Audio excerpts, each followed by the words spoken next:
First of all, I'd like to thank the Cokesbury congregation, Pastor King, and Linda, and the Women's Club for putting this together. And thank you, everyone, for taking the time out of your busy Saturday to come here and listen to the candidates. This is extremely important, and I'm really glad to see how serious everybody is taking it based on the incredible turnout that we had today. And it feels good to be back here.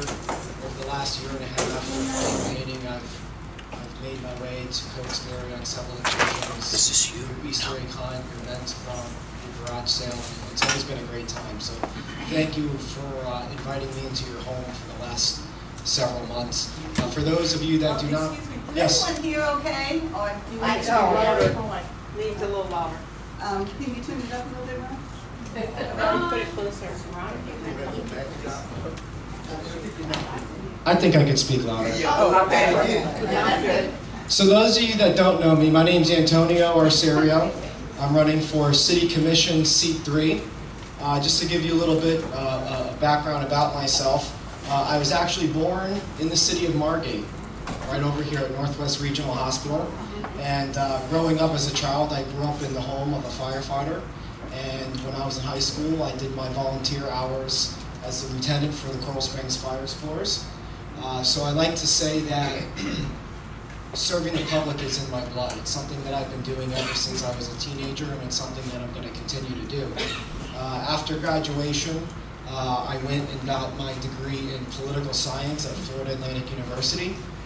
While attending FAU, I was a senator for the Student Government Association and chairman. And I also was on the advisory board committee for Karen Slattery Research Center for Children Development. Upon graduation, I ended up becoming a manager for Command Security Corporation, which is one of the top 10 largest security companies in the country. And my last endeavor landed me with something that I was really proud of, and that was to manage the U.S. operations for a company called Smart Water CSI. It's a British-based company. I'm not going to get too much into that because it's about me, but we worked with law enforcement all over the country and in North America, importing, exporting police products for crime prevention measures. And that job was really special to me because even though I was working in the private sector, it was business to government, and it was with law enforcement helping to make communities safer. So that was something I was really proud of. And actually, if you go to Coral Bay, you will still see our signs up on the entranceway there. When I was first with the company, we worked with some of the people over at Coral Bay and Crime Stoppers, Broward County Crime Stoppers, to help implement that program. Currently, I serve on the city's Planning and Zoning Board. I've been serving on the board for about a year and a half. And I also advise for an organization called Tough Start, which works with minority at-risk youth, and they are right here in Margate. That's something that I'm also really, really proud of. They've come a long way. They actually started in Margate in 2012. Their facility will open up shortly, and it deals with children that really need some guidance. And I'm happy to say that one of their first students in the organization was drafted in the first round of the NFL and plays for the Atlanta Falcons. So, I highlight my background because many of us up here are young, but I feel like all of the candidates up here are experienced. Okay, what I like to say, or what may highlight me separately from the other candidates, is the fact that I do serve on the city's planning and zoning board. I've been a part of a lot of the initiatives, a lot of the positive changes you've seen here in Margate for the last year and a half. And I'm sure as we go on through the day, I'll be glad to explain some of the things that I helped recommend to the City Commission, such as I think we're up to $1.5 million between 3 parks that we were able to help secure. I think that the fact that I am on the zoning board, I already currently work with the department heads, with the city commissioners. And Are you recording voice as well? Mayor and current Is there a way Commissioner to Tommy get a Rosano. I'm endorsed by the mayor of Coconut Creek, Josh Rydell, and some people may say, why is the mayor of Coconut Creek endorsing a candidate from Margate? Well, we share a fire department with Coconut Creek, and we also service, sorry about that, we also service a third of their water. So I was very proud that my message and my initiative has caused the mayor of Coconut Creek to also endorse me. I've also been endorsed by our local fire department. Please give a round to our local heroes. We have and to close up, I'm also endorsed by the Hispanic vote and the labor union. We've got a very diverse group here in Margate. We've got a working class city, and so I'm really honored to receive the support of those organizations. And thanks again for having me here today.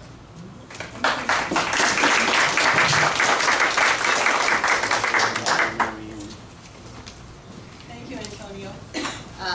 Next will be Phil Baraka.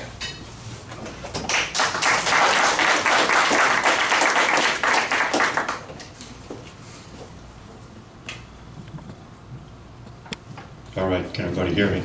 Yes. All right, ladies and gentlemen, thanks for having me here. I am applying for the job of City Commissioner. In the past, I have done my share of public service in small government office. I learned to listen to and be attuned to what is commonly called the will of the people. The journey I have taken on this campaign is no different. What I hear from Margate residents is a variety of concerns of immediate import to each of them. Some are looking for a commissioner who will stand up to the school board and solve the mold and air conditioning issue at our schools. This is a situation I am anxious to tackle for the sake of our kids. Many are concerned about a possible development or the lack of development on 441. Very few are in favor of long-term and costly litigation. I am in favor of development that makes sense and benefits the city and all of its residents. Crumbling seawalls are poised to possibly bankrupt the city or individual homeowners. Whoever is on the commission needs to be proactive. Assemble the team and come up with a plan. We have experts who come up with lofty plans for our future. How about some lofty plans for our present? The seniors in our city must not be forgotten. The entire country is challenged with an aging population. Margate is no different. We must expand the scope of resources that we give our phenomenal senior center. These are just examples of problems that I want to help solve, whatever it takes. I'll tell you why I have the tools to do this. On my campaign material, my motto is wisdom, experience, integrity. Let's start with integrity. I come from a middle-class family with parents who drilled positive values into me. Don't cheat or steal. Respect others. Work hard. Play nice.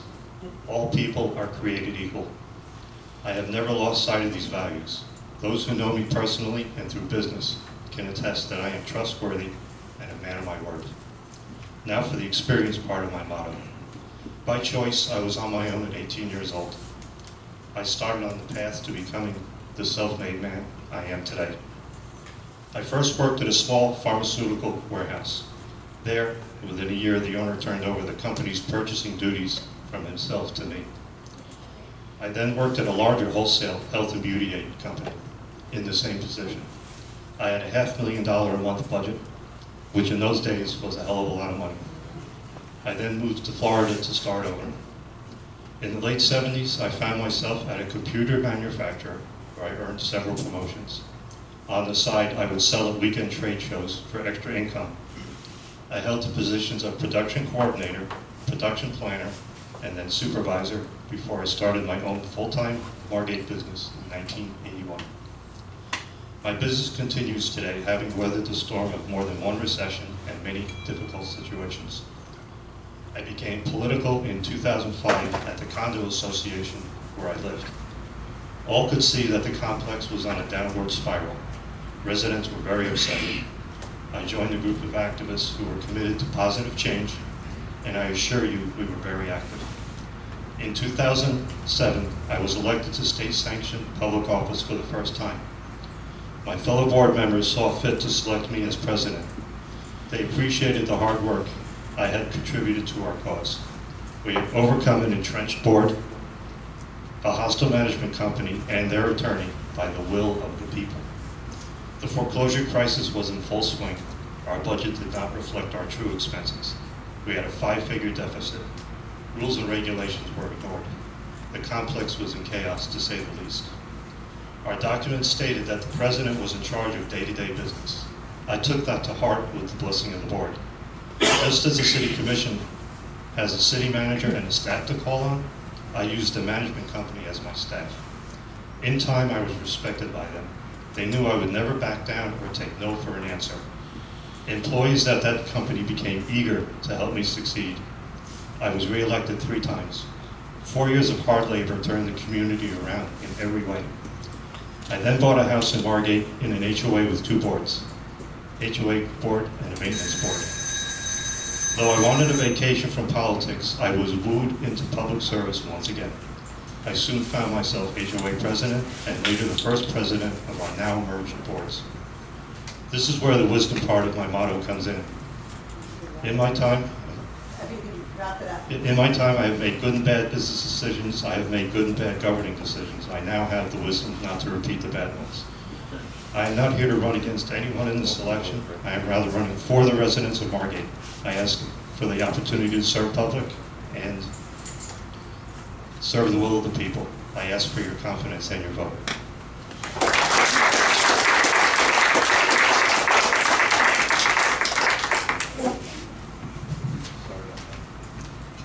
Thank you, Phil. And the next person we have is Renata Castro.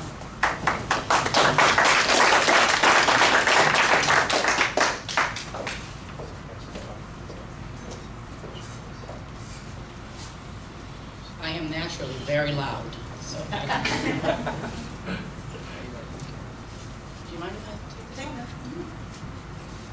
So good morning, everybody. My name is Renata Castro. I am a candidate for Margate Commissioner Seat 3. And before I start talking about my personal history of godly grace, which brought me to this place today, I want to read a couple of verses that I think are very, very fitting for the moment that we are at right now, and if you indulge me. The first one is Philippians 2:3. Do nothing out of selfish ambition or vain conceit. Rather, in humility, value others above yourselves. I think we can all relate to that. And finally, therefore, as we have opportunity, let us do good to all people, especially to those who belong to the family of believers. I'm an immigration attorney, and I am very proud of the role that brought me to being a successful immigration attorney. I have a practice which I now employ about 6 full-time employees, all women, because women get the job done. I'm sorry. I was a single mom coming out of an abusive marriage with a young child, and I made a promise to my child. I promised him that we would never be in that position again. I put myself through law school working full-time. I passed the bar when I had a 6-month-old baby, and I passed on the first attempt. From my graduating class, I am the one who has received the most awards. And I'm not here to run based on my professional laurels, because that's my work as a commissioner, as an immigration attorney. I am here to tell you that I have proven that I have the will to serve others. Because every time I represent a family, an investor, an artist, someone who wants to live the American dream through the law and by the law, I am helping someone make their dreams come true.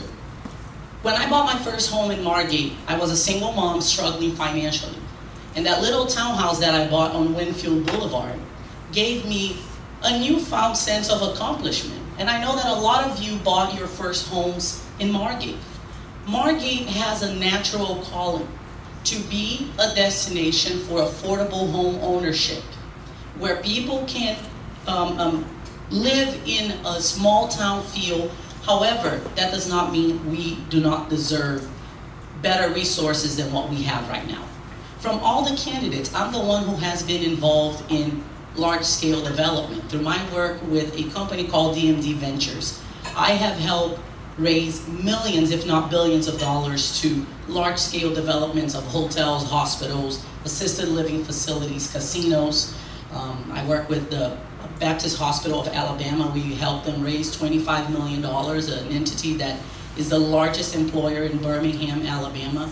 I know what these companies are looking for when they're looking for a destination to build and house their facilities, which will in turn create high-paying full-time jobs. City of Margate right now does not possess, aside from the hospital and a very few other corporate citizens, options for residents who want to live and work in the city. And that's something that I have a plan to address.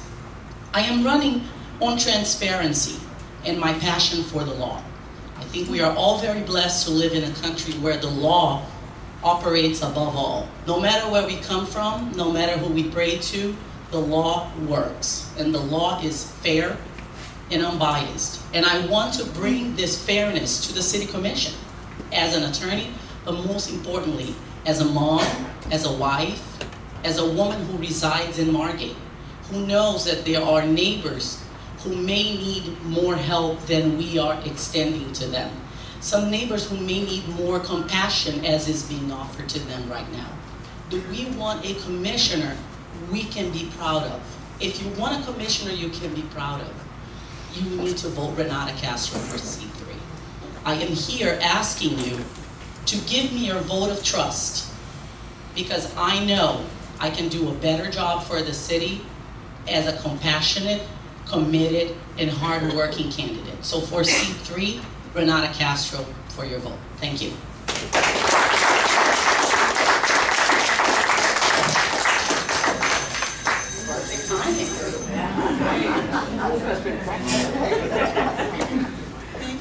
Thank you, Renata. Abiding by the rules from the beginning.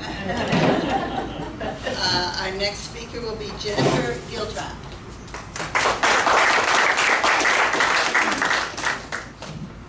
How's everybody doing tonight? Jennifer Giltrap, Margate City Commissioner candidate for C3.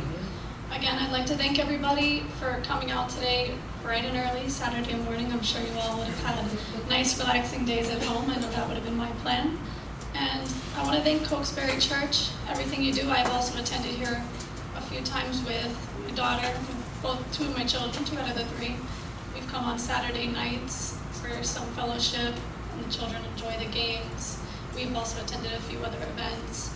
I've spoke with, I'm not sure her name, somebody here who works in finding foster parents.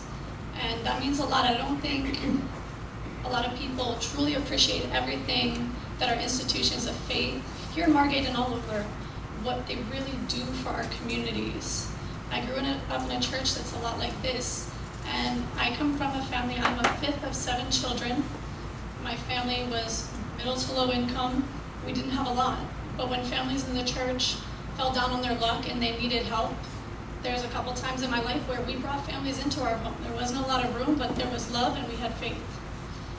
One family in particular, it was a mom, she had 3 children. They were living in their car. They came to live with us for a few months. I'm proud to say today I feel like we had an impact on their lives. We didn't offer them much, but we offered them shelter. We offered them love, we offered them our faith, we offered them our home. One of those children today is now an inventor. He invented a pillow for pregnant women, and he's doing very well for himself. And I just hope that everyone understands that that's the kind of impact that our churches have on our communities. And I think we always need to give support to our institutions of faith, whether we go to them or not. Because there's going to be, sometimes you have commissioners who don't attend church, and I hope that they understand that everything that our community gets from our institutions of faith. I do attend church regularly, and I try to instill faith in my children. As I said, I'm the 5th of 7 children. My father is a Marine vet. He had to take early retirement, but he's still forced to work full-time in order to support his children who still live at home. I was shocked to find out that here in Margate, we don't offer our seniors the low-income, long-term resident exemption. It's unacceptable. I went to our city manager. I contacted as many people as I can, as well as our commission. They finally approved it, and it's going to come up for a second discussion on 10/17, so I hope everybody will attend, because this is something we need to be doing. We need to be taking care of our seniors. We need to work on public safety. We need to make our schools safer and cleaner. I'm a mom. As I said, I have 3 children. They attend our schools. We do have a mold problem. It's being worked on. We can't keep pointing fingers at our school board. We need our commission to come in, and then wherever they can, and wherever they can't, we need our residents to come in and help as well.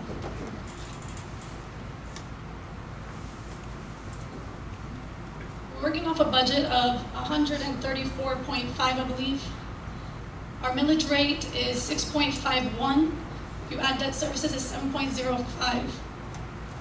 It hasn't been decreased, even though our property values have gone up 9.1% since last year. Part of this could be because the annual average that our homeowners pay in property taxes is usually about $700 a year. Here in Margate, 47% are only paying $400, 8.5% pay $0. We need to start focusing on ways to bring in more economic development. We need to take better care of our local businesses. We want to bring in more businesses, but we have a lot of shops that are empty. We have empty storefronts. We have businesses who don't have people coming in. We have new business owners who are coming in expecting to open their doors in a couple of months, maybe a $40,000 investment. I was speaking to a business owner the other day. He told me it took him 1.5 years and $500,000 later. This is not okay. We need a commission that understands what our businesses are going through. Those are tax dollars that we're losing out on, and I believe that we need to support them. I am a first-generation college student. I graduated cum laude with a bachelor's degree in supervision and management. I'm schooled in marketing, planning and zoning, business law, strategic management. I also have a real estate license that I've had for many years, and I practice real estate. I'm also a safety professional with Spirit Airlines for over 10 years. I volunteer my time on a regular basis as a guardian ad litem, which is an advocate for children in the 17th Circuit Court District. I volunteer, I do research, and investigate to make sure children are not being abused, neglected, or abandoned. I also volunteer my time with Voices for Children. Voices of Children, they are a separate entity that basically we supply aid to the guardian ad litem. We go out and get donations for everything they need to give to the children who are in foster care. I also volunteer in our schools and any other time that I'm able. Thank you. I ask for your vote.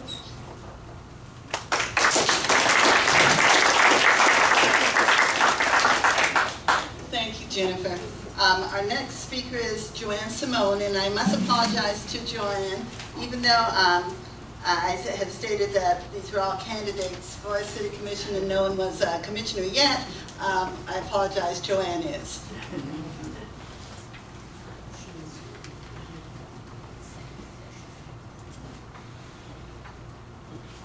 Good morning. Thank you for giving me this opportunity to speak. For those that don't know me, I was first elected to the commission in 2012. Before my elected position, I was an elementary school teacher for 35 years, teaching right here, 31 of those years at Atlantic West Elementary. I've been a resident from Margate for 29 years. I believe in good government. What does that mean, and what does that look like? It's about serving the residents and the businesses in a respectful, responsible, and reliable manner. Being a commissioner is about serving and making policy and making decisions to deliver value to our residents and businesses by maintaining high-quality services while ensuring that our tax dollars are being spent wisely and our budget is balanced. It's about taking the time to gather information to make good solutions that benefit both the city and the residents. It's about being open-minded. We all have something to teach, and we all have something to learn. It's about cooperating with your peers and city staff to ensure that Margate is running smoothly, delivering results, improving public safety services, and making Margate a welcoming city for all, young and old alike. It is about standing for balance and fairness, having a moral compass to make tough decisions and tackle challenges. It's about being able to have a vision and embrace the future. What is my vision? It's about being able to develop a downtown and pursue reasonable economic growth and redevelopment with low impact to traffic and parking. Margate needs to attract new businesses for the needed revenue to support the high-quality services and maintaining a reasonable tax rate. I want to improve our 911 communication system, the overall look of our city by improving our codes and enforcement, keeping green space wherever possible, adding public art and agricultural and architectural standards. In general, we need to focus on enhancing the future positive image of Margate. I have never lost sight of why I was elected, who I am, and my responsibilities to the city, its residents, and businesses. I have shown I have no personal agenda and stand for fiscal responsibility, balance, and fairness. I honor my commitments and follow through on issues. I take guidance from Pope Francis and govern myself by one of his quotes that really resonates with me. And I quote, "We don't get dignity from power or money, we get dignity from work." I have an even temperament and communication skills as evidenced by my respected relationships and support of many elected state, county, and local officials. I have been endorsed by the Metro Broward Firefighters IAFF Local 3080, Broward County AFL-CIO, Hispanic Vote, and NUSA Spanish language newspaper. Romans 12:7 states, and I quote, "If your gift is that of serving others, serve them well." I strive to live by this thought on many different levels. In doing so, I hope I have earned your trust and your vote to continue as your commissioner. Thank you very much for taking this time this morning to attend. And remember, Simone, the one who likes to smooth the rough edges.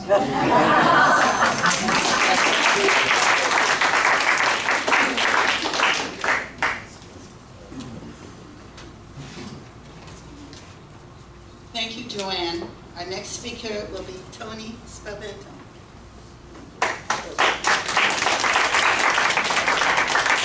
Good morning, thanks for having me. I'm going to start off by saying I don't like this. I do not like talking in front of people about myself. I always think your horn sounds sweeter if somebody else is blowing it. So, forgive me, this is not what I do best. I am, at the present time, also an elected official. I'm probably what you would call the 6th highest elected official in Margate. I serve as the chairman of the Coral Bay Community Development District, 997 homes up in northwest Margate. Can you hear me?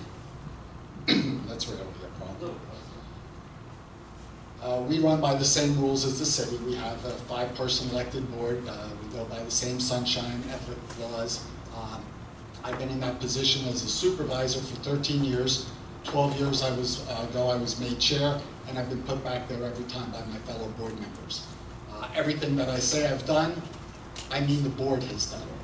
No commissioner does anything by themselves. It takes at least 3 people to get something done. And I've been very effective getting things done with my board and the management group we use to manage our community.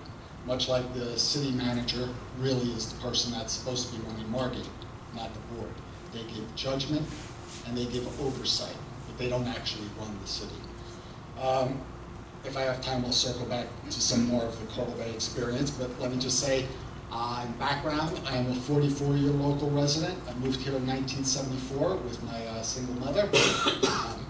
I've lived in Margate for the last 20 years as a homeowner. I have been going to city commission meetings for 15 of those years. As I said, I've been serving in Coral Bay as a supervisor for the last 13 years, and on my HOA board for the last 14 years, over 10 of them as president. One more thing on Coral Bay, since we're talking about taxes earlier. Coral Bay has gone for the last 13 years with only one time raising taxes. Despite 2 hurricanes, new roads, new fences, new walls, new security cameras, new parks, new playgrounds. We've managed to do that every year with the exact same budget. Unlike the city, Coral Bay's money doesn't go up with the value of the homes. It stays the same every year. So we've been able to not raise taxes all those years. To my background, again, I was an altar boy, a Cub Scout, a Boy Scout, Civil Air Patrol. worked at McDonald's back when it used to mean service, opened up the McDonald's on Sample Road back in 1975. When I graduated high school, I went into the Marines. I'm the only veteran, and would be the only veteran on the board. The last 14, 15 years, I've been very local in service, and it's really started with self-interest. I didn't want people coming to visit me and seeing a rundown neighborhood. So I got on the board, I got involved, and we started cleaning up. A little of that pertains to Margate. I've been going to these meetings for 15 years. I've seen not a lot of improvement. You know, the city looks a little cleaner and newer over the last couple of years. I give a lot of credit to Sam May, but we still have a long way to go. As Phil had mentioned, we've got some serious canal problems that the city is not addressing. We have the downtown area, which is a huge disaster. And we have the Carolina Clubs, one of our last green spaces that people are looking to develop on. So there's a lot of big problems ahead of Margate. Trying not to get struck down just for religious purposes. I've been here many times. I've only interacted with the men's club. One morning I came by and spent some time with them. Usually when I come here, I'll mill around the parking lot and then I'll leave because I just don't have the spirit to talk about myself in God's house or on his property. And I have that problem with campaigning a lot. It's hard for me to walk up with a family when they're enjoying some time together and intrude on them. So I'm probably the worst candidate you'll ever see because I like to leave people alone. Yesterday I was walking around Coral Bay handing out flyers, meeting people that have lived there 15, 17 years and asking them, do you know me? And they don't. They don't know me because I don't bother them. I'm doing the job. I'm working, I'm on the ground. Every Wednesday I inspect Coral Bay with the landscaper, the field manager. We go through the property. I use the old Sergeant Marine inspection skills. I point out problems. I don't direct, but I point out things that need their attention. And we have an action item list, and nothing ever goes away until it's resolved. So that's how I work. I work with the department heads. I work with the people that actually run the city. And I get feedback from the community. You give me the problem, I go take care of it. You won't see me at a lot of ribbon cuttings. You haven't seen me plastering a lot of stuff all over the place. It's not about me. It's about serving and making Margate better. Let's see, anything of interest else to talk about? No. I don't like to talk about it, even though I talk about it. I thank you for having me, and I hope you will vote for me. I very much need your support. Thank you.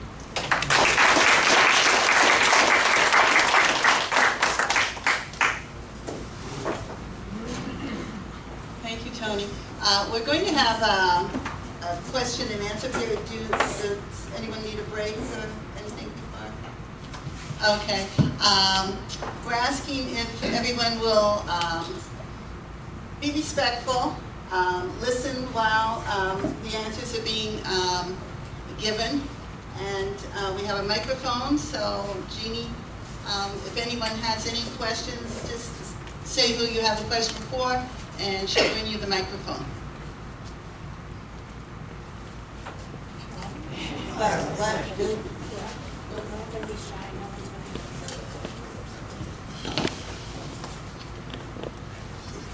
Actually, I'd like to address this to the entire dais. As you well know, there's a deficit in Broward County funds, especially for our schools. So I'd like to know if any of you support a 1-cent sales tax increase for Broward County, which would include the city of Margate.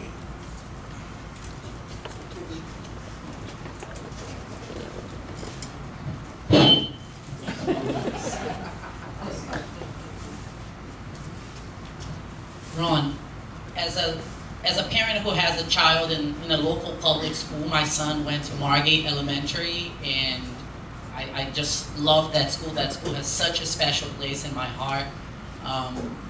And I always say that if I'm an attorney today, it's because Mr. Schroeder and his team did so much for my son. He's my hero. My son went to Margate Middle. He's now at Coconut Creek High because we were not able to get him to Coral Springs in time. As you know, Margate doesn't have a high school, so that's another conversation. I don't think that the residents have so much a problem with the 1-cent sales tax. I think think that my problem is that I see the school board ask for more and more and more money, and we don't see the money being used. I was at Margate Middle speaking during Career Day, and I have had the opportunity as a parent to go and speak to the principals, to the teachers, and the condition you find the school is really dismal. There's a lot of throwing the ball here and there, and it seems that the school board is really not, there is a disconnect between the school board and the city of Margate. For the longest time, I heard individuals say, well, you know, Margate doesn't have that many students. You know, the average age in Margate is changing. The profile of the families is changing. So my concern is, I am not in favor of a 1 cent sales tax increase to give department heads crazy raises above 20%. If that's how the money's going to be used, then it's a certain no. But if we can have a plan and accountability that our local schools are going to be getting benefit, then we need to sit down and have a conversation. And that's where mindful development of business entities in Margate comes in. If we can get some large players, logistic businesses, healthcare businesses, businesses that have money to contribute to these local projects, that we can go and ask for their assistance and, you know, partnership, then we won't have to be putting the pressure on the pockets of the hardworking men and women of Margate. So if they apply the money, it's a yes. If it's going to be for raises, then certainly no. This, in general, reminds me of when they said the lottery money was going to go to public education. And, oh, I'm sorry, okay. Everybody can still hear me? Yes. And so in general, the money gets, the lottery money went to education, but then they took other money away. So it was pretty much a wash. And I think that's what's going to happen with this 1 cent sales tax. So I'm opposed to it. Thank you, Ron. Your question is very important, and I'd have to agree with the other candidates. I'm not a fan of raising taxes in general. I certainly would not be a fan of a 1 cent sales tax for the school board. And I voted no on the last school board amendment, even though they tried to label it as security related. Safety will always be #1. That's one of the reasons why I'm endorsed by the firefighters. But I can tell you I am not happy with the way that the school board has handled the money.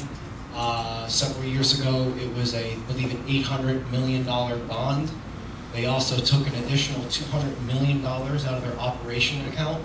And about 6 months ago, they had the audacity to show up at the city commission meeting and tell us that they've only spent $24 million of the almost $1 billion that they received.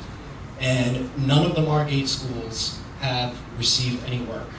I also volunteered to help clean up Margate Elementary School recently. A lot of the churches got together. The conditions in there, the mold. We have cafeterias with no air conditioning in them. We have concrete overhangs being held up on stilts.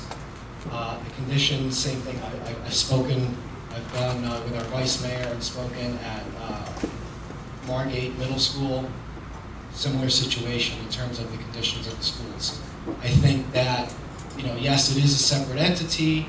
The school board does need to take some more responsibility. That's why, to answer your question specifically, again, no, I would not be in favor of the tax, but I do think that there are things that the city of Margate can do. And for instance, recently the city of Margate approved a second police officer, school resource officer for our children. We didn't wait for the school board. We didn't wait for the school board to see if they can hire somebody else, like a guardian. We acted and we put a second officer in place. There's also programs, not just in the school, but outside the school, like I mentioned before, Tough Start. It's an after-school diversion program. You know, maybe the county doesn't have enough funds to have programs at the school, then we need to reach out to the community. We need to help programs like Tough, like SOS over at Coconut Creek. There's a lot of corporate partnerships, waste management, JM Family, and I think that, and I know from speaking with those representatives that they're committed, especially JM Family and Waste Management, committed to serving the community that they do business with. And so, as a commissioner, I would advocate to do what we can in the community to help with aftercare programs, work with our school board. I've spoken to Nora Rubert on several occasions, and I know that we as in myself and some of my supporters are looking at going down to the school board and letting them know, hey, Margate, we need attention in our schools. So, thank you. I voted for the last one that came out. As we said, it went to department heads, so for this one, no, not for it. I don't believe in raising taxes. We don't have to. I just think we should be looking for ways to lower our tax burden on our residents by bringing in more businesses. And I don't believe in giving any more department heads any more raises. I believe we need to go to our commission and get our commission more involved, get our residents more involved, and work closely with our school board. And I don't want to repeat everything everyone else has said, so I believe that we need to work with our school board as much as possible. I would not be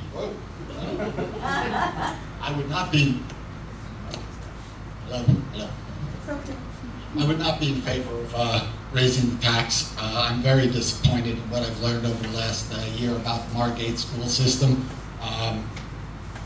Having 3 board members that are part of or have been part of the school system is what's really discouraging about it. We have 3 of our 5 commissioners are all either former teachers or involved in the school board, and they've not been able to bring any attention to our city. If I had known as a city commissioner that the cafeteria didn't have air conditioning in South Florida, I think I would have been staging die-ins. I would have had media events. I would have done something to ask people to work in the cafeteria without air conditioning and to children to go to school with mold on the walls is insane. They already get more of your tax dollar than the city of Margate. I personally don't have any children, but I love children. They're our future. I don't mind paying the taxes, but I want to see them to get educated. I want them to be safe. It's just shameful, and I'll be screaming to the high heavens. I don't need a penny tax. I'll get your value. Okay. Just for the record, Commissioner Pierman, just for the record, the penny sales tax, the penny tax on this ballot is for transportation. It doesn't have anything to do with the schools. Y'all voted on that in August. This one coming up is for transportation, and that's what it's for. It won't have anything, it won't affect the schools or anything else like that. Please read your questions that are coming up on your ballots. Thank you.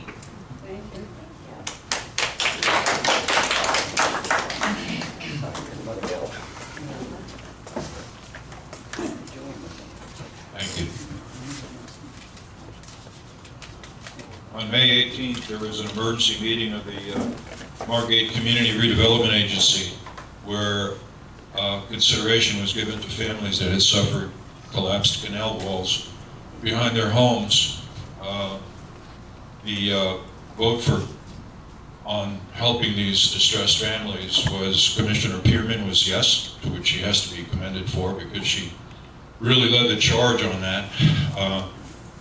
Commissioner Caggiano voted yes. Commissioner Rosano voted yes. Commissioner Simone voted no. Can you help us understand your callous disregard of the distress these families are in?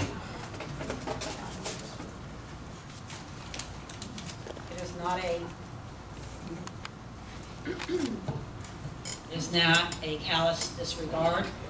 It is on our books and our code that the city is not responsible for the seawalls, and we are just following the code that is on our books.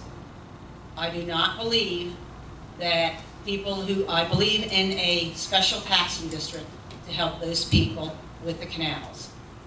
I will do whatever I can to help them, but within following our laws in the city of Margate. I have some personal experience with this. Again, I'm an elected official in Coral Bay. Last year, one of our drains got clogged. We have a 70-acre lake, and it feeds out through the canals into the rest of the system. And one of our drains got clogged, just one. Within a day of heavy rain, we had over a foot of standing water throughout Coral Bay. It was creeping up our driveways. It was about to cause tens of millions of dollars in damage. Water is extremely destructive. Luckily, when I came home that day, it was the night of a city commission meeting. I drove straight to the city commission meeting. I waved down the city manager, who I've been working with for the last 5 years as a vendor, knows me well. And he came up off the dais, and he, myself, the police chief, and the fire chief huddled together, and the fire department set up roadblocks. We had to close the whole community. 1 day of rain with blocked drain. If those canals continue to collapse, and we get some heavy rain and a few trees go into the canals, it's going to look like the parish system in Louisiana. To say that the code tells me not to fix something is a non-starter. I was scared last year. It was frightening. I've got pictures of the water. It's amazing what 1 day of rain and one block drain could do. So this is vital to the city. I would not set up a special tax district. There's only 250 houses that have canal walls out of the 18 miles or so of canals that we have. They can't afford it. But your house will be flooded. So this is something I'm sad to say, but I don't say what people want to hear, I say what people need to hear. This needs to be spread out through the city. I would use whatever lobbyists to go up to Tallahassee. I would get on the Army Corps of Engineers. I would look for every source of funds, but that's not going to help us come a canal.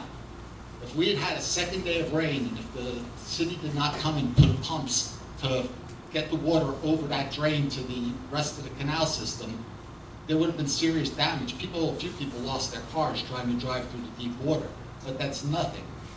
You can't fight Mother Nature.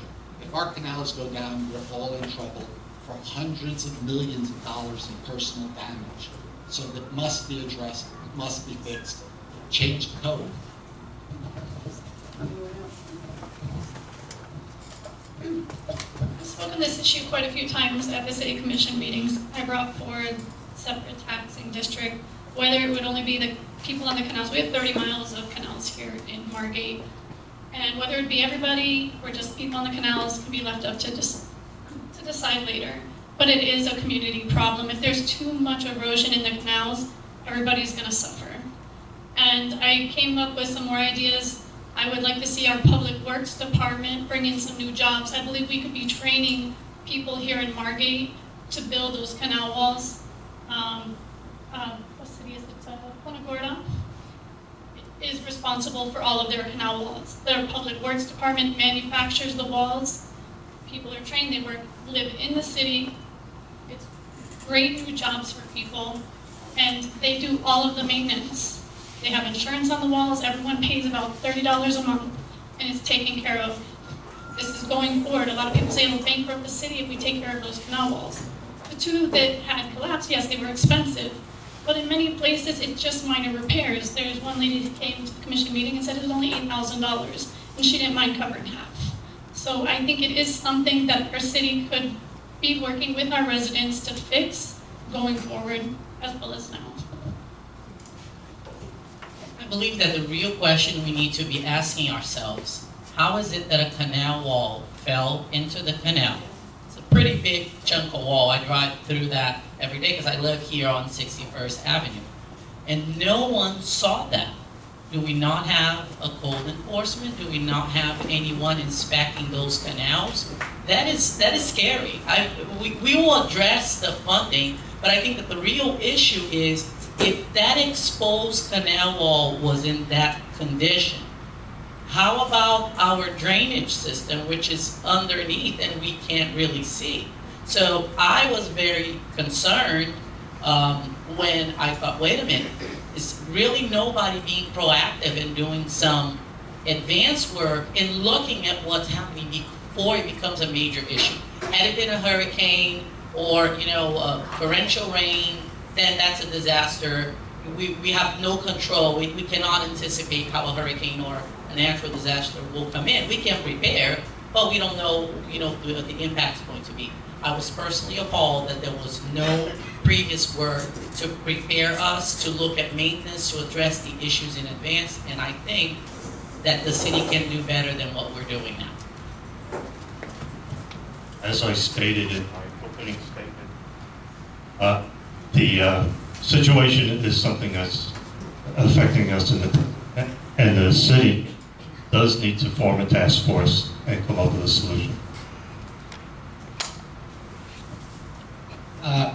Regarding the seawall lies along the Stranahan River, which is there to help drain stormwater. For the last, decade or so, we've been paying about $2 million a year collectively to a stormwater management fund. So I would agree somewhat with candidate Castro that part of that money should have been to routinely evaluate the seawall drainage system. I was in favor and did go on the record at commission meetings at the City Commission in the instance of the collapsed wall that Mr. Lugo was referring to. I did encourage them to vote yes on it, simply because it's a safety issue.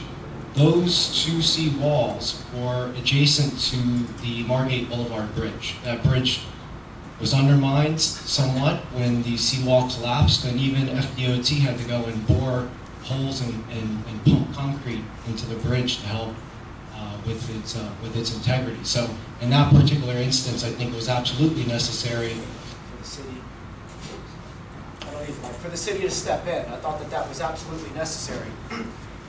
Moving forward, though, before we can make any recommendations as to how to move forward with what to do with the seawalls, I think that we need to identify the problem. Without identifying the problem, you can't fix it. And I don't think it's one problem. I think it's a very complex issue. We've got the stormwater, the natural flow. We've got South Florida Water Management, which is constantly lowering and rising the water. Some of the other candidates pointed out drainage. There are drainage pipes that have been cracked. Some people have said if you go to the canals during a very heavy rain and look at the pipes that are supposed to be draining water into the canal, there's no water coming out. There's inches of rain falling and no water going into the canal. So some of that water is going into our pipes and then disappearing underneath these homes, which could be contributing to undermining the seawall. So step one as a city commissioner, I think, would be to have an extensive evaluation of the seawalls, get the engineers in there, and let's determine exactly what the problem is, and then we can move forward with repairing it, whether it's grant funds, a matching program, if there's any type of state money that could be, or federal money, because it has to do with stormwater management. But I think that we need to identify the problems in that complex issue first before we can address a way moving forward.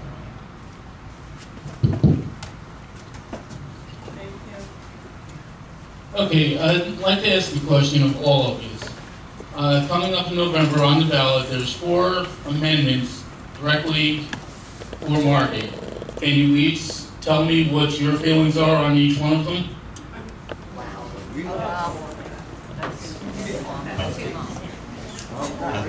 I guess since I have the mic, I'll start. The firing and hiring of the police chief is a no for me. Term limits, I want to vote no on. I want to keep term limits intact in the city. I don't recall what the other 2 are. I'm basically against all 4 amendments. I would vote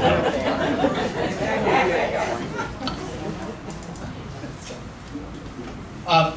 I think, well, as I've stated, and I believe most of the candidates have already stated, I'm against the bonds that you're going to be voting on in November.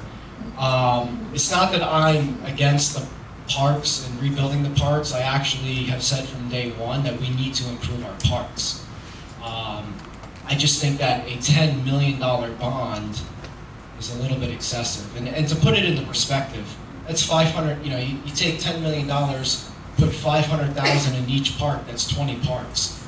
I don't even know if we have 20 parks here in the city, but I can tell you from serving on the Planning and Zoning Board, I think that there's other ways to find money. You know, now if the city wanted to propose a $1 or $2 million bond, I may be a little bit more comfortable with that. But we've been very successful over the last year and a half getting grant monies. We've gotten $400,000 for Firefighter Park, and I believe two $250,000 grants for Southgate Park.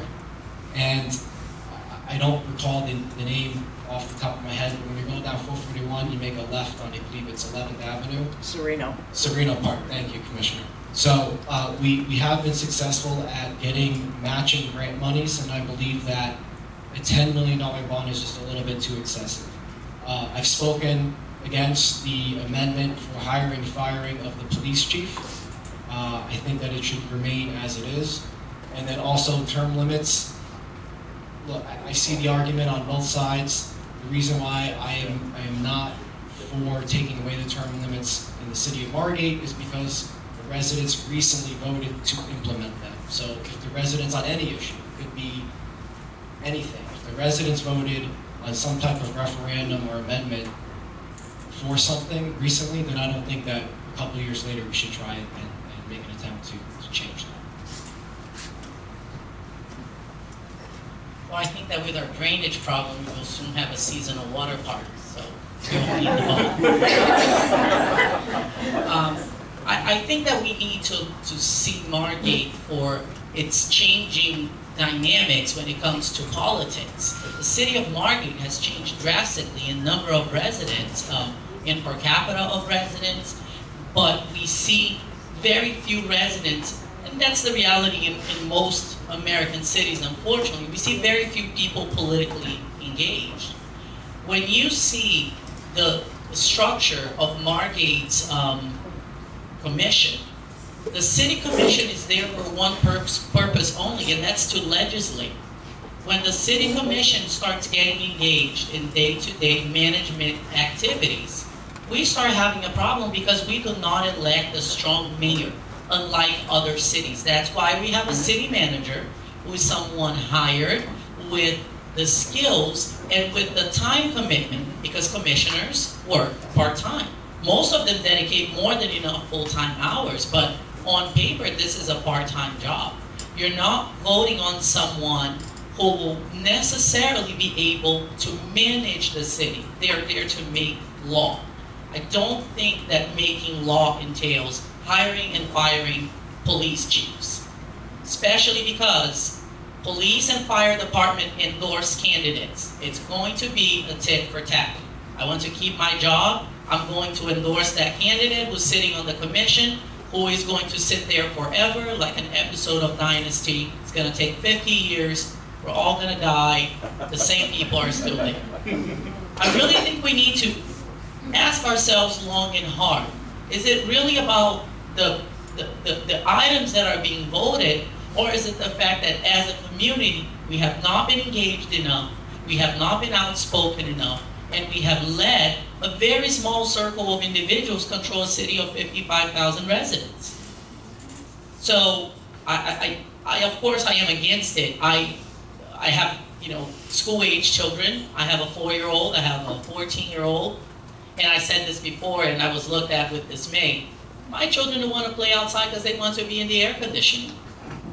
They don't want to, they complain. I saw a brand new, beautiful playground on the Oakland Hills area, and that's a city park.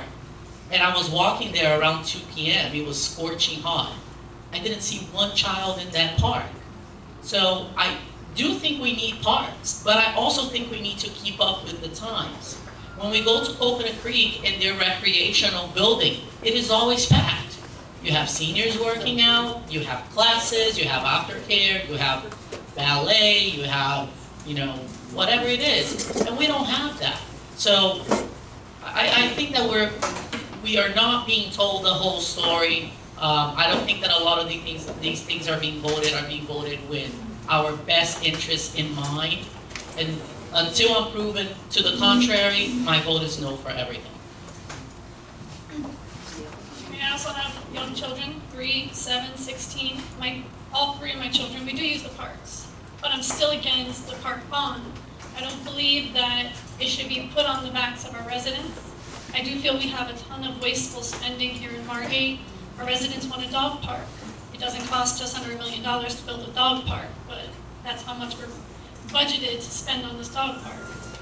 We have David Park, Firefighters Park, a ton of money have been thrown in those parks. There's more money budgeted this year to go into them. When we have Southgate Park, some money has been budgeted, but it's been ignored, and there's a lot of parks that have been ignored.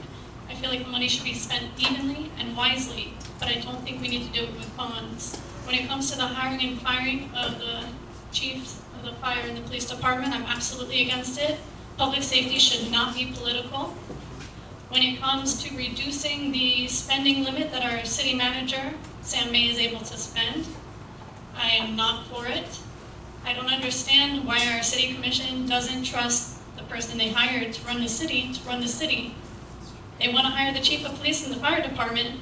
They don't even trust their hiring decision with their city manager.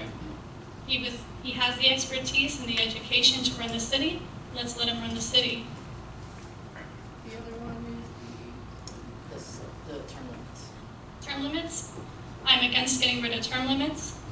I don't think anybody should have a monopoly on ideas. We need new, young, innovative thinkers. Sorry, not necessarily young, it can be anybody. We need innovative thinkers. We need new people. I think 12 years to be city commissioner is enough. This is not a monarchy. We need 5 bipartisan people on the commission every few years.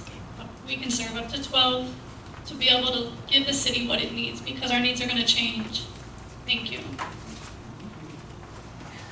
As a commissioner, I am not allowed to, by law, advocate for or against any of these, so I'm talking as a resident and as a candidate right now on these issues. I do not believe that in 2014, the voters again decided that to raise the city manager's spending from $25,000 to $50,000, and I do not believe that that should be taken out of our charter and put as an ordinance so that the commission can decide how much money they want to allow the city manager to spend. There's not much money that you can, if the water treatment plant needs a part, there's not much money, that's not much money to buy a needed part for our water treatment plant. That would have to come before the commission, wait for the next commission meeting, and then possibly either go forward or being turned down by the commissioners. So that is just going, government works slow, that's going to make government work even slower. As far as the term limits go, I'm not in favor of term limits. I am in favor, sorry, of term limits. I am in favor of term limits for commissioners. I believe that 12 years is a good time to serve, and if you want to continue being a commissioner, step down, then when the next election comes, you run again. You stay involved and you run again. As far as the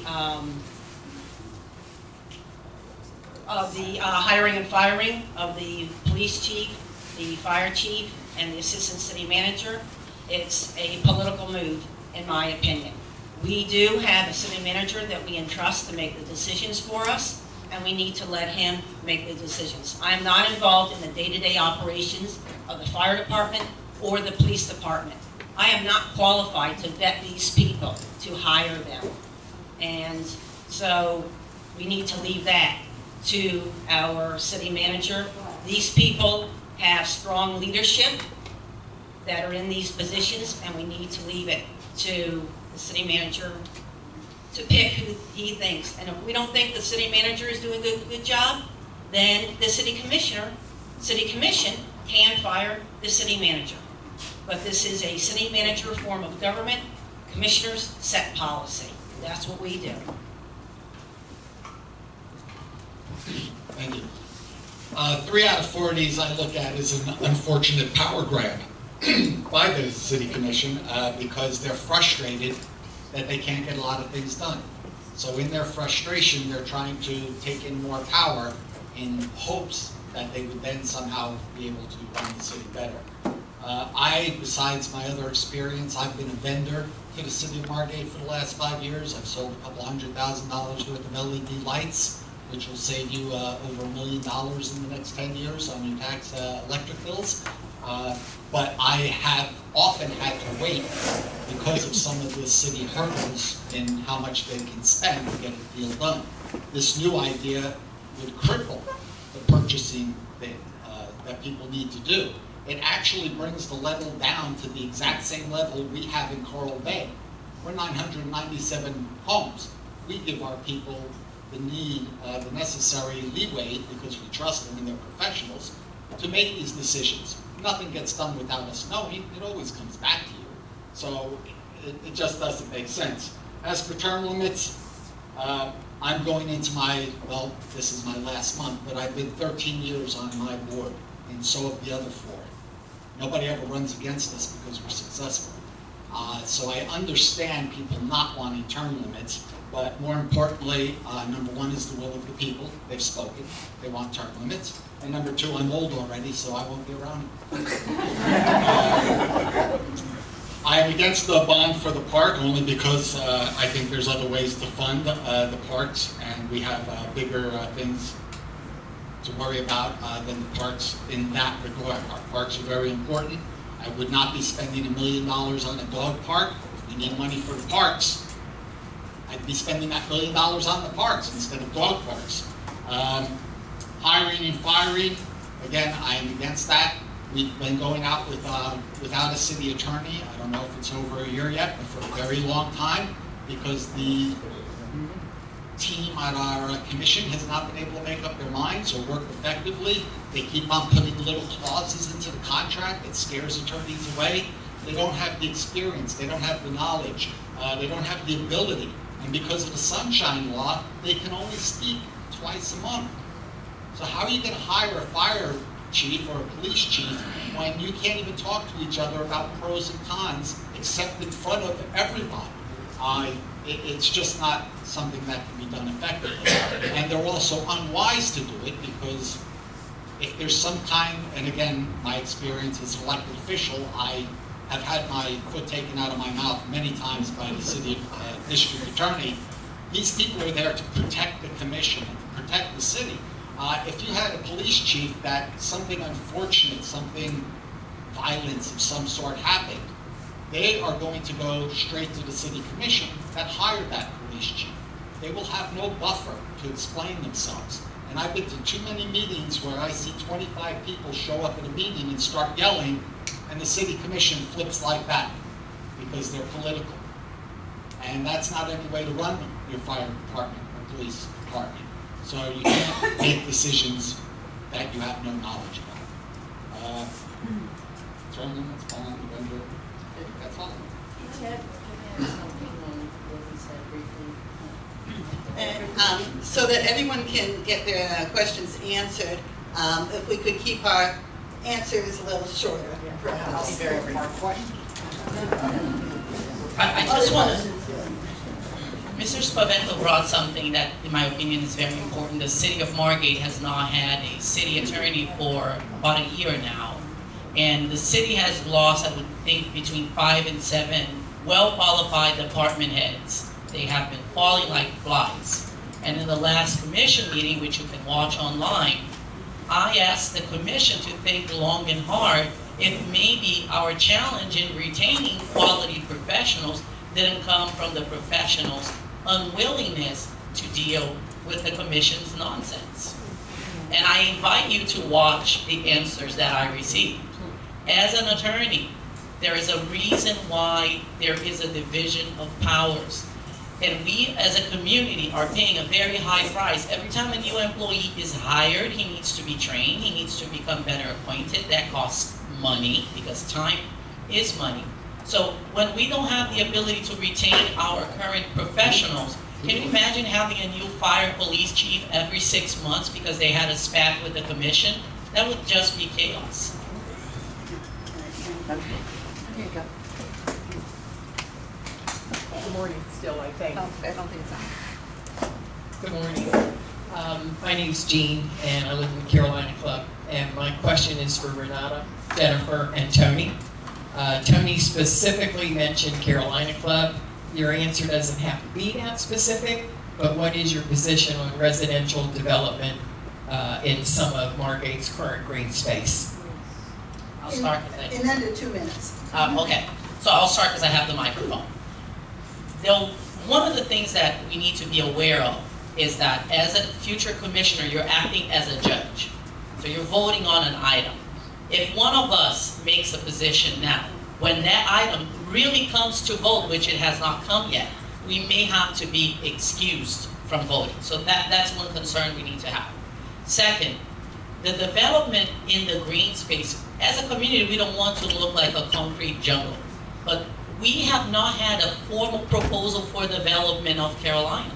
We have it. It has not come in front of the commission. Third, with the parking ordinance, and I've been involved in large-scale development, the developer may not be interested. He has an option to buy. So I think that right now, the real problem we have, Jeannie, and I spoke about this a few times, is we cannot legally force the course owner to continue running the course.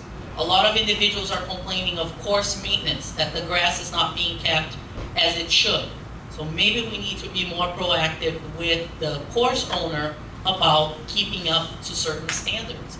I think we need to see what really is a fact and what is speculation. And to me right now, the possibility of a future development at Carolina is speculation. I don't think that based on the financials and the amount of land and the houses that they were proposing, I don't think the developer will be interested. It's good, but then it leads us to another question.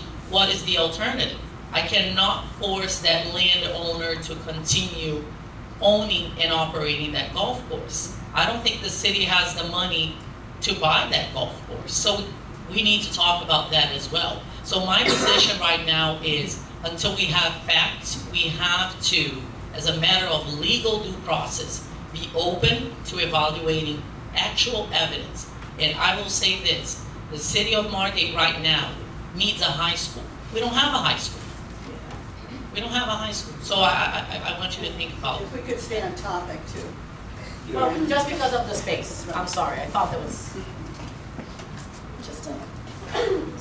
Just to add on to what she was saying, I mean, when I'm speaking with residents, it's unanimous that nobody is happy about the development. Again, speculation.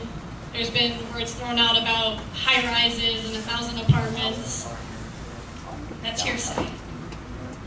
Nobody, I don't think anybody in Margate wants to see a concrete jungle.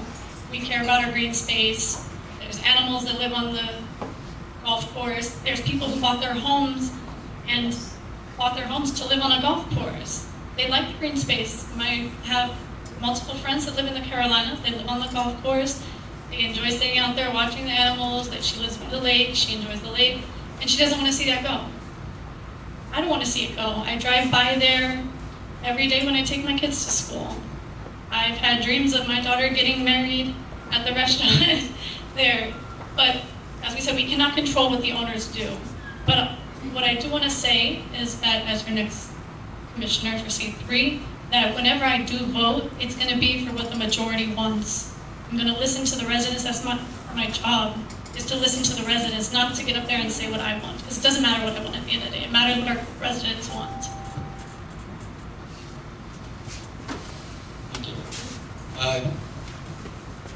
Gene, I'm glad you asked about Carolinas. It does worry me quite a bit for several reasons.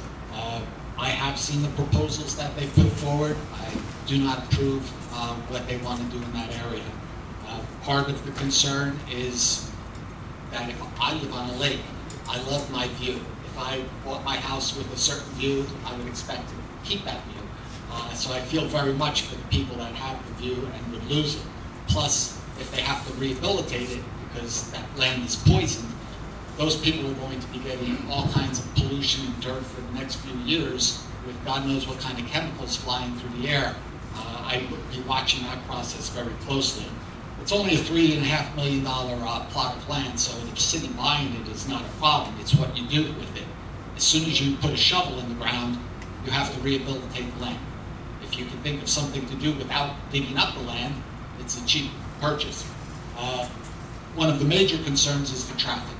I live on the other side of Rock Island, and when I come out the back gate, sometimes the traffic's already backed up almost to the Carolina Clubs, and you're spending 20 minutes to get down to Royal Palm Boulevard, which is about a minute and a half drive.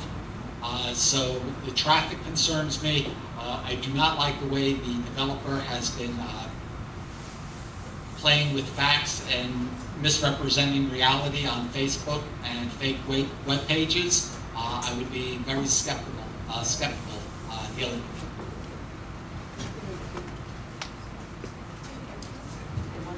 it. Good morning. I just wanted to speak 30 seconds on this, even though it was addressed to the other candidates. I'm asking everyone to consider the answers that were just given by the candidates. None of us, except for Commissioner Simone, are on the commission, and to not answer the question of what we want to do with it, with the thought that we may have to recuse ourselves, I just completely disagree with that. Okay, we've talked about many issues today that may be in front of the commission. So does that mean that we can't vote on any of these issues? No.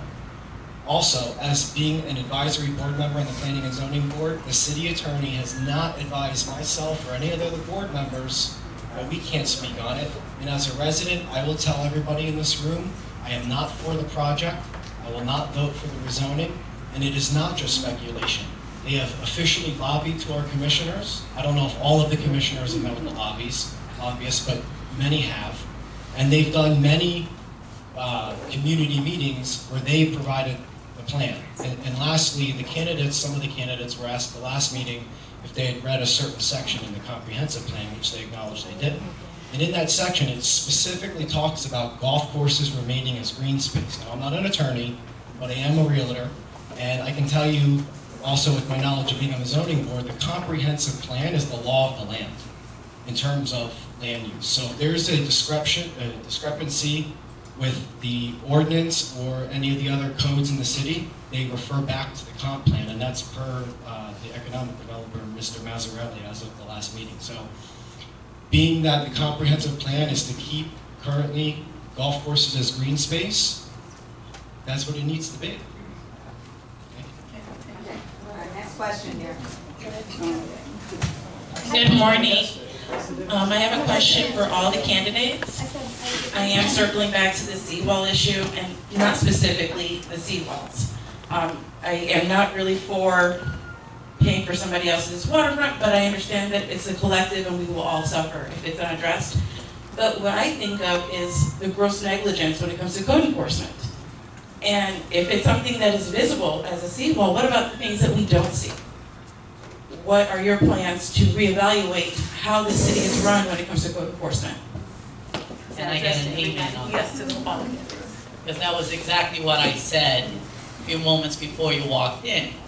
I have actually been knocking on a lot of doors, hence my tan. I'm not usually this color. And I have been speaking to actually Commissioner Pierman, who was instrumental in helping me on a house on the Oakland hillside that had a curse word graffitied on the wall and the male genitalia drawn on the front wall. Is nobody driving through that house? I mean, I don't know about you, but I've gotten plenty of code citations on my door because I didn't have a number, because my grass was not at the right size, or minor things, and I'm glad to comply with them.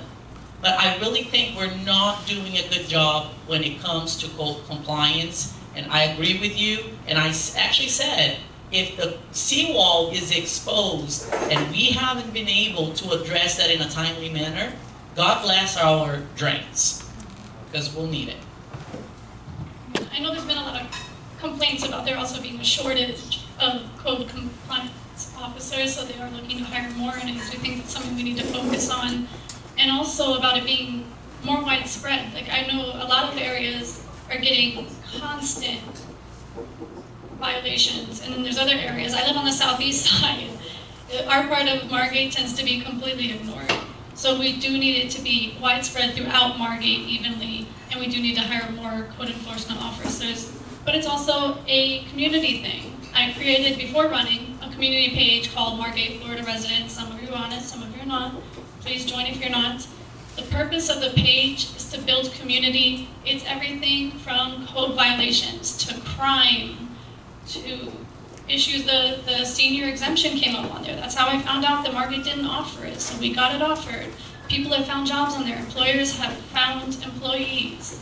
There was a lady on there yesterday complaining about crime on Margate Boulevard, about her kid being dropped off at the bus and there being a drug deal going on. Now the city's on top of it, so if you're not on there, get on there. If you see code compliance issues that are a constant thing and the city is ignoring it, get on there, because then things get done. We need to speak as a community to come together and fix the things that we want fixed in Margate. It's okay to complain, but instead of complaining, I think we need to work together as a community to come up with solutions. Thank you. You touched a subject that's near and dear to me.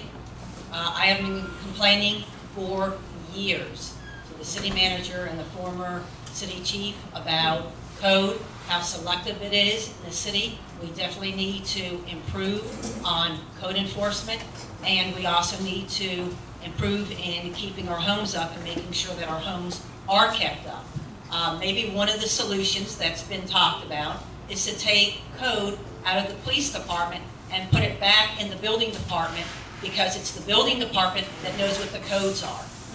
So that's a suggestion to do that for the residents. But I am constantly working to improve and maintain our code standards. Because, and again, it's up to the residents also.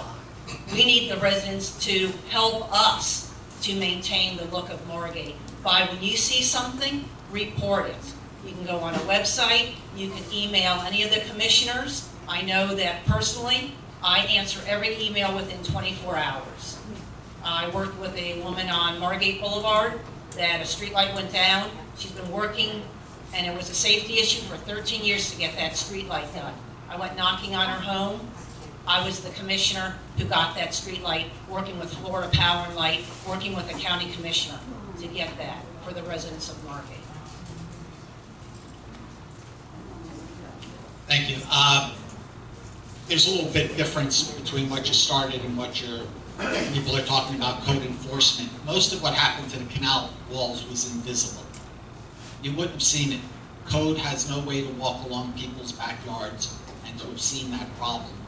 That was a structural problem, more in line with what someone said. When someone sees no water's coming out of a drain after, a rain, somebody should have called the city. When somebody sees crime in the street, they shouldn't post it to Facebook. They should be calling the police. In our little community, again, if you go to the news, the police blotter, which is published in the local website, I always search, and I'm very happy to say that you will very, very rarely find the Coral Bay address in that police blotter. So I'm very big on security, but as far as code enforcement, I believe we need more in this city, but I would address it more towards businesses and commercial areas. In my HOA, 14 years, we've managed to run that 14 years without ever putting an actual fine on somebody. We embarrass them, we nudge them, we use a little peer pressure, but we've never fined anybody in 14 years, and we've got probably the best looking HOA of the 8 of them that are in Coral Bay. So again, I'm not a big, as I said earlier, kind of person on telling people what to do, but I do believe code enforcement needs to be buffered mostly in our commercial area. And on the graffiti matter, we used to have a graffiti matter in Coral Bay when I first came on. There were drug signs, gang signs, and all that. And we just started the policy that New York has. You don't let that sit. One day, if our property manager doesn't remove that graffiti in one day, he's got to answer for it. You can't just let things sit. Thank you. Next. I didn't answer that. Oh, sorry. Okay. If we can keep our questions short, because people, they have a choir practice they have to go to, and you're going to have your chance. So, Well, we speak specifically about code issues. Personally, I've gone into about 100 businesses, and the businesses seem to feel... Make sure it's on.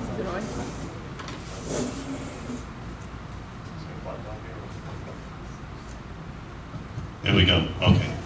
I've gone into over 100 businesses, and the businesses feel that the code is a bit too oppressive on them, that they're constantly, for a minor sign in the window, things like that being cited. And a lot of property owners, homeowners feel dead grass, things like that are being targeted excessively. I think maybe code should broaden their perspective and maybe start looking at things that are a little more serious, like seawalls and other dangerous things. Regarding code, and I'll add a little extra onto that building, because sometimes violations that you see, sometimes it's against code, sometimes it's against Florida building code. They're separate, but they kind of run in tandem there. So, you know, it is a big problem from knocking on doors of residents. Other than the downtown and the golf course and the seawall, this is probably, code is probably the fourth most complained about to me. As a realtor, I know that your home, most people's home, is their largest investment, and when homes in the area are on a decline for lack of code enforcement, that brings down people's property value. So they are concerned. And Phil, you touched on a great point with businesses. I've talked to several businesses as well, many businesses. For an example, Insurance Line 1, they just had their grand opening. It's a multi-million-dollar-a-year business. They employ 75 employees. They were held up for 8 months. That was 8 months that the city was losing on revenue because code and building kept giving them so many problems. And it wasn't that they weren't following the rules. Code comes out there and says, you need to do X, Y, and Z. They do it. They come out the next week and say, oh, well, we forgot to tell you these 3 things. And so it's an ongoing thing, and they weren't able to open. Now, I was there the other day putting one of my signs up. All of the employees are walking, shopping, getting lunch at all these businesses, and we kept them out of Margate for 8 months. I think that's unacceptable. I believe, you know, how do we fix the problem is more important. We've all identified. My 3 solutions to fix the problem would be have some type of better complaint outreach. I've been outspoken on this in 911 and other cities. You can go on the city Facebook page and report a crime. You can't do that in Margate. You should also be able to do that for code. There should be an easy way, anonymously, if possible, to go on there and file your complaint online. I think that we need to have, seminars, maybe once or twice a year, that we can let people know, you know, what is and isn't against code for common things. And also, I mentioned building code before. You know, you need a permit to demo something. So some people say, well, I want to fix my home, I'll do the demo, call the contractor. You need a permit for that. People sometimes get caught up and they end up getting into trouble. Not trouble, but their project is held up because they didn't go through the proper process. So I think if we had once or twice a year a seminar where we have code officers come in, we have people from the building department. I know we can't recommend contractors and things like that, but what we can recommend or tell people, hey, look, you're doing a roof or you're doing landscaping or this or that. These are the 5 common mistakes residents made, if we want to help you avoid them. So I think educating our residents, outreach to our residents, and letting them know. I mean, many people, these violations have been going on for years and years and years, and that doesn't make it okay. But the problem is, all of a sudden, one day code shows up at the door. So, you know, we need to make sure, I think, that a lot of the residents just simply are not unaware of what is or isn't a violation. Thank you. Hello. So while we're speaking on code, the aesthetics of our properties means we can sell the property at a good value when the time comes. We've been in our home for 29 years. I know all the code officers, they are hard workers, but I agree with Simone that it needs to be under the development services only because that's what the code was created to begin with. So under the police department, they got enough. Their hands are full. And the officers need to know that they can go freely without being pulled back because somebody's going to go call because they got cited. You know, in my area, I walk around, I'm embarrassed. I'm embarrassed. And they may have been cited, but there's been homes that sat there for years with nobody in it. I won't call because I know that they've been by there. It's got to stop. I totally agree with that. And the other thing I had was about the green space up on 441. That's been a nightmare, and I know it's been under redevelopment several times, dropped, money spent, money lost, money given away. And that's our money too, so I'd like to hear about that. I just want to address something. Code seems to be a hot topic. Candidate Arcerio may not know that there is already an app where you can report anonymously, so I wanted to enlighten him and the public on that. I live here in the area, so I think that the lady who just spoke, so I agree with you. Remember when the man who was stabbed, I believe it was at the carnival, was running here, my son was playing outside. These are the things we don't want to see in our city, but see, when I moved to Margate almost 10 years ago and I bought my first home, one of the things I love about living here, that we don't get in Coral Springs, no offense, we don't get in Coconut Creek, is that we know our neighbors.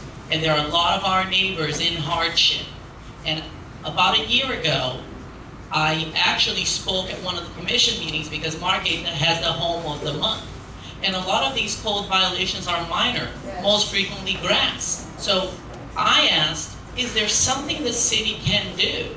Some individuals are elders, some are handicapped. I'm not asking the city to upkeep other people's property, but these are our neighbors, and I've had a lot of neighbors who stepped in to help me when I needed. So I'm not asking to have an oppressive code enforcement. I'm just asking that we use a better and more effective system than we have now. We have Home of the Month, which is great. So I drove by a Home of the Month in Oakland Hills, and the home's up for sale. God bless that homeowner. But I would rather help someone who needs the help right now because they're staying, because they're handicapped, because they're elder, because they can't cut their grass. Is there something that maybe we can reach out to the Homes of Faith in Margate? Micah did great work with the local schools. Maybe we can have a grass cutting event. I don't know. Something to at least try to meet residents in the middle. And I agree with you. I bought my second home in Margate. I'm looking at buying my third home in Margate. And Margate home values have gone up considerably as a force of the market. But I don't want people buying homes in Margate and thinking they're settling. Because a lot of times I speak to friends and they're like, oh, I just bought a home. I could only afford it in Margate. I want people to say, I'm proud that I bought my home and it is in Margate, and it's a great, amazing community for me to live and raise my family. I had an idea years back, and not everybody jumped on, but I've seen it being done now in Oakland Park. Every month, they adopt at least one house, whether it's a senior citizen or somebody who's low income and they can't afford to do the work or paint the house or whatever code violations need to be done, and the community comes together, it's a group of volunteers, and they do the work for them. So I would like to see something like that implemented here in Margate. The other question, yeah, so would I. And actually, I mean, we do have a volunteer department, but people in Margate don't know about it. I inquired on it, and I still don't have the information. It's not easy to get into. I've been told you need a background check and all this stuff, but it needs to be, they need to be more vocal. Residents need to be aware. It should be in our Margate Matters. We need to get together as a community and start doing these things. And your other question was about the downtown, right? We need a downtown. The residents want a downtown. We all want somewhere, shops, stores, entertainment venues where we can take our families. That also goes back to what I said about wanting economic development, bringing in these businesses. Businesses want a young workforce. The young demographics want places they can work, play, live. Art venues, whatever it is, but those are things that we need to get here in Margate, and I would like to see that get done. I think I spoke on the code already, and if you've looked in your Margate Matters the last 2 months, that they have been putting in various codes in there, and that was a suggestion that I made to the city manager that people don't know what the codes are. So we need to inform the residents, and each month, hopefully, that will continue, that a code that we have in the city will be put out in the Margate Matters so the residents know. Very good. What do you know about code?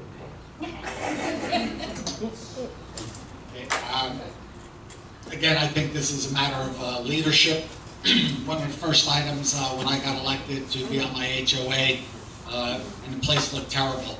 So what happened was the president at the time and myself, we went down the street, we fixed every mailbox, we painted every mailbox, we fixed every mailbox, we straightened every mailbox on the street. The second thing we did was organize a coconut, we all have coconut trees in our front yards, and we organized a tree trimming where I collected everybody's money, got a tree trimmer in there, and they were all cut at the same time. Before you knew it, people started taking a little more pride and doing things themselves. And that's what you got to do. We could have clean up Margate days, we could use Channel 78, we could use social media, we can encourage people, and it becomes contagious. I've seen it happen. So stamping out fires here and there doesn't really solve the problem. You've got to get a new culture, and you do that through leadership. As far as the green space on 441, it's a tragedy that that $30 million property was contracted out for $10 million. And now we're in a lawsuit. The people of Margate voted last time. They voted for people that were against that idea, and it never should have gone through. It was voted in right before the last election, where the people got a chance to choose their will, to show their will, and it's something we have to live with until the lawsuit is over. So I can tell you wonderful things. I have great ideas.